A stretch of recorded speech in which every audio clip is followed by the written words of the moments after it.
Hey, Freedom Family. So I'm in the middle of Paris and I just finished walking 110 kilometers in 3 days.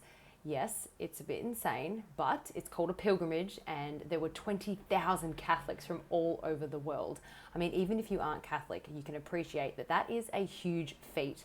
And there were children, older people, and the organization and the structure. Imagine 20,000 people having to go to the toilet and eat and things like that. So I want to share what I learned and my revelations before I even have a shower, before I get undressed, before I do anything. I'm going to tell you so it's fresh in my mind. Firstly, I've got to say, I've done 9 pilgrimages before. This was my 10th, and this was the hardest pilgrimage of my life. I wanted to give up several times, and I'm not even going to go into the details, but it was just absolute agony, and I cried. On 2 of the days because I was in so much pain and I was wondering if I was a wuss or if the pain really was that bad.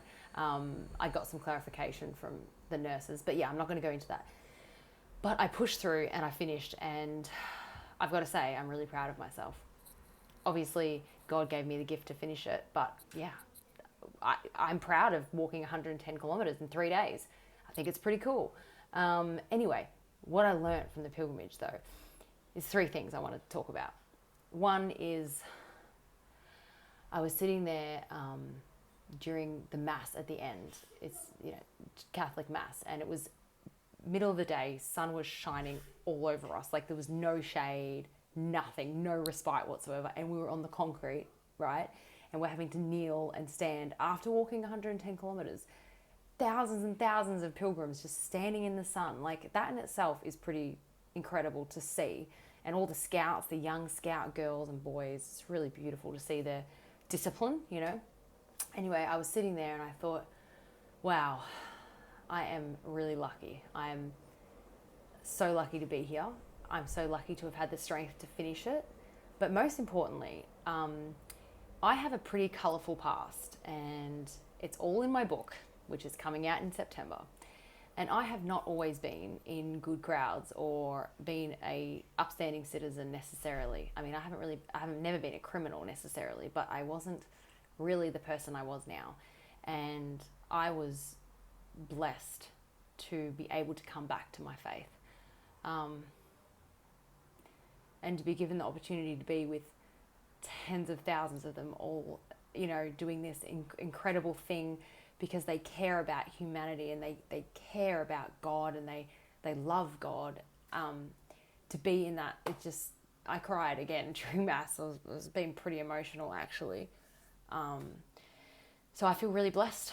I could have been a really different person. I could have been in a really different place. And I explain all of that in my book, so I'm not going to go into it here.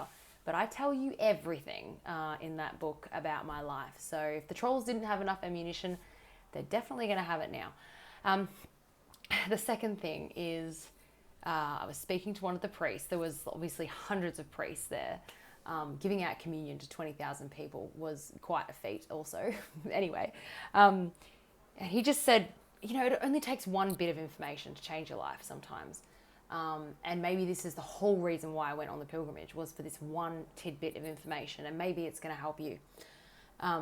He said, it's really good to have purpose and to be an activist. Like, it's a good thing to do, for a Catholic to do, but it can't interfere with your duty as a father or a mother or a daughter or a student or a career or so the point is you can't get carried away with activism unless it's part of your duty. Now for me, I feel like it is part of my duty, but in saying that, I'm not very good at my prayers. I'm not very good at really being devout in my faith, and I kind of used my work as an excuse, like, oh, well, I work so hard that God will forgive me, But actually, the first thing should be your relationship with God, not your relationship with your audience or activism or anything like that. And I think I definitely lost sight of that.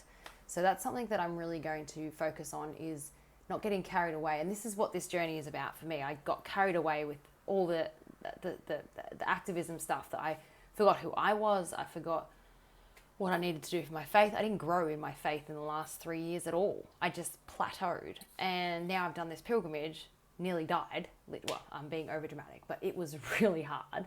And I've just been kind of like jolted back into reality, and I'm really grateful for that.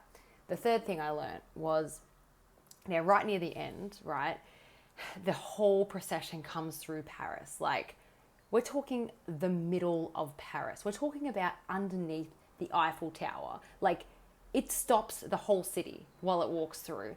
There's 20,000 pilgrims singing the rosary, praying with the flags from all the different countries. You can see some photos on my Facebook, or whatever you're watching it on. You can see some photos below or above it. And there's so many people watching and stuff. Anyway, what's the third thing? Well, we were at the very back, okay? The very back of the pilgrimage. And I thought to myself, the front would be way better.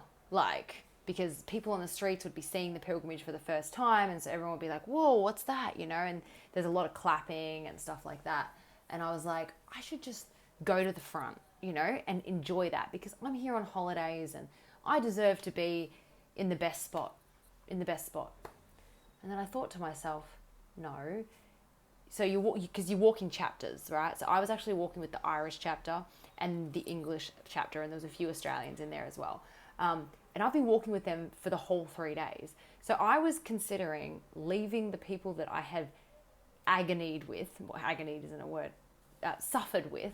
I was thinking about leaving them just to get to the front so that I could enjoy it, because I should enjoy it because I'm a tourist and blah, blah, blah. And then I realized, no, you've been walking with these people the whole time. And if everyone thought like you, then it would be chaos, because, you know, and what makes you so special? What makes you so special that you can cut through the line and get to the front? And then I would think, oh, but I'm just one person. What's the big deal, right?